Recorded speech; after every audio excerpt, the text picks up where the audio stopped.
உங்கள் இல்லங்களில் வந்து உங்கள் உள்ளங்களை உயிர்ப்பிப்பது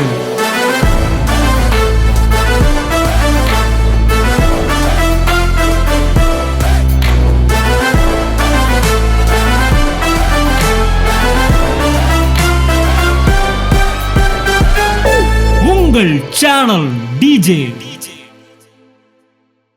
கர்த்தருக்கு ஸ்தோத்திரம். நான் விருதுநகர் பக்கத்தில் சாத்தூர் அருகில் இருக்கிற ஒரு கிராமத்திலேருந்து வந்திருக்கேன். நான் ரொம்ப எனக்கு கிட்னி பிரச்சனை. 5 நிமிஷம் இப்போ கூட நின்று 5 நிமிஷம் பேச முடியாது என்னால். 5 நிமிஷத்துக்கு ஒரு 10 நிமிஷத்துக்கு கூட யூரின் பாஸ் ஆகிட்டே இருக்கு. ரொம்ப கஷ்டப்பட்டேன். என்னுடைய கிட்னி பிரச்சனையை என்னன்னு தெரியலன்னு. பஸ்ஸில் போனாலும் யூரின் வந்துடும். நான் கண்டக்டர் சொல்லுவேன், ஐயா கொஞ்சம் இறக்கி விட்டுருங்க, யூரின் பாஸ் பண்ணேன். அவர் கடைசியில் என்ன பண்ண, நீ எப்படி போன்னு சொல்லி இறக்கி விட்டே போடுவாங்க. நான் அங்கேருந்து நடந்தே போவேன்.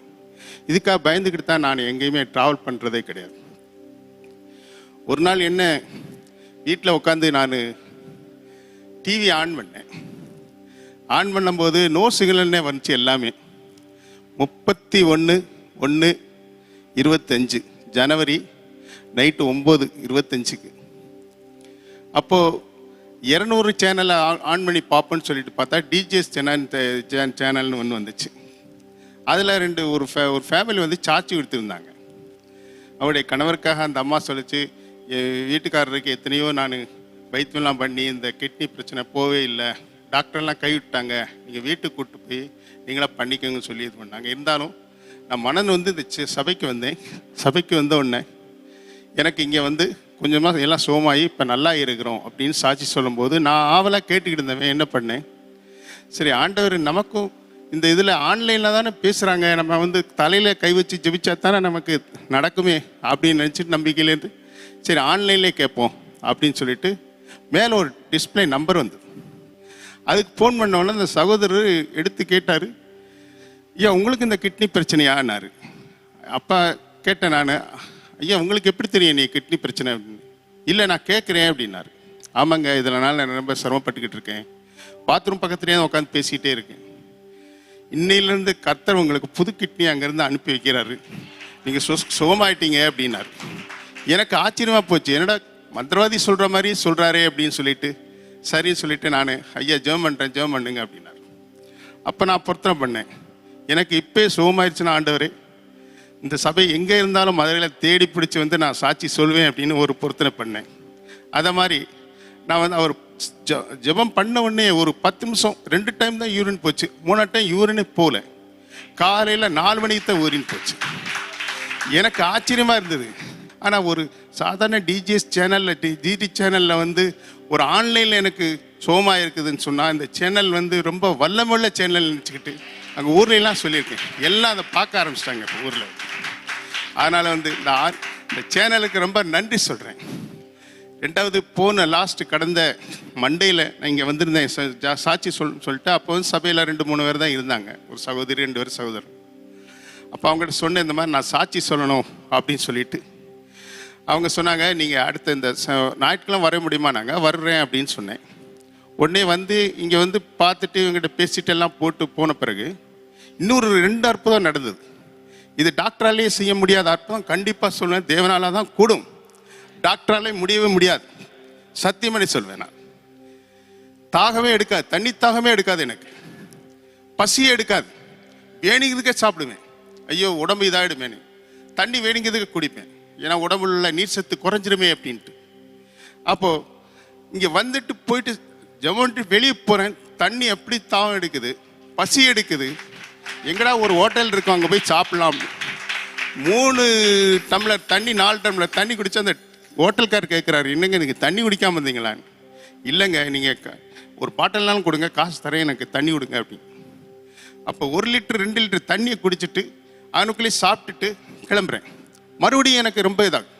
அப்போ தான் எனக்கு நினச்சேன், அதிசயங்களும் அற்புதங்களும் இந்த சபைக்கு வந்தவுடனே தான் எனக்கு தெரிஞ்சது. இதுக்கு முன்னால் நான் எத்தனை ஆராதனை பண்ணியிருக்கேன். ஆண்டவர் சொன்னார், இதெல்லாம் விட்டுரு, உனக்கு தேவை.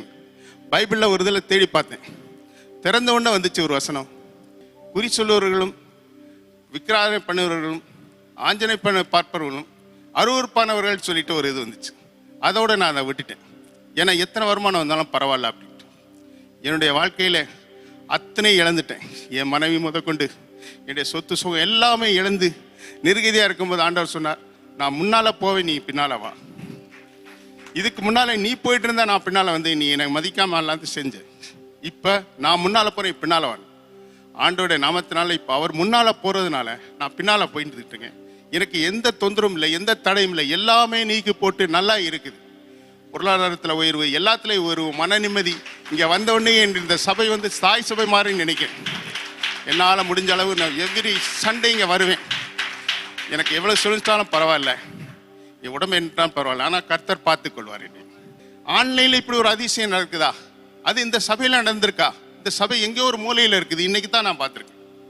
எங்கேயோ ஒரு மூலையில் இருக்குது, இந்த சபையில் இப்படி ஒரு அதிசயம் நடக்குதா அப்படின்னு சொல்லிட்டு என் ஊர்க்காரங்களாம் கேட்டால் சொல்லுவேன். நான் கண்டிப்பாக சொல்லுவேன் அவங்ககிட்ட, இந்த மாதிரி இந்த சபைக்கு முடிஞ்ச அளவு வந்தால் வாங்க, இல்லை நானாலும் அவங்கள வேன் பிடிச்சலாம் கூட்டணும்னு சொல்லிட்டு ஒரு இதில் நிறைய பேர் கஷ்டப்படுறாங்க.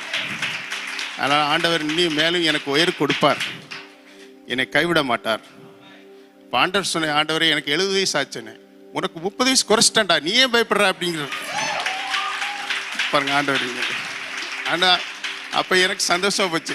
ஆண்டவரே அப்போ நான் இளமையாக இருக்கிறேன்னா, இனி இளமை தாண்டா என்றைக்குமே வந்து உனக்கு எதே இல்லை, நீ என்னை மட்டும் நம்பி வா, உன் பின்னாலே என் பின்னாலே வா, உனக்கு எல்லாத்தையும் காட்டுவேன் அப்படின்னு. அந்த ஒரு இதனால இன்னைக்கு இந்த சபைக்கு வந்தோடனே ரொம்ப திருப்தியாக இருக்கேன், நல்லா இருக்கேன், சுகமாக இருக்கிறேன்.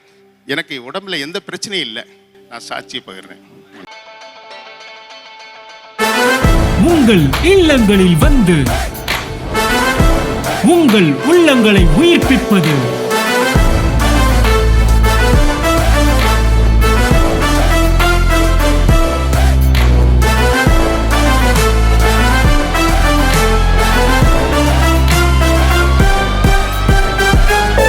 உங்கள் சேனல் டிஜே.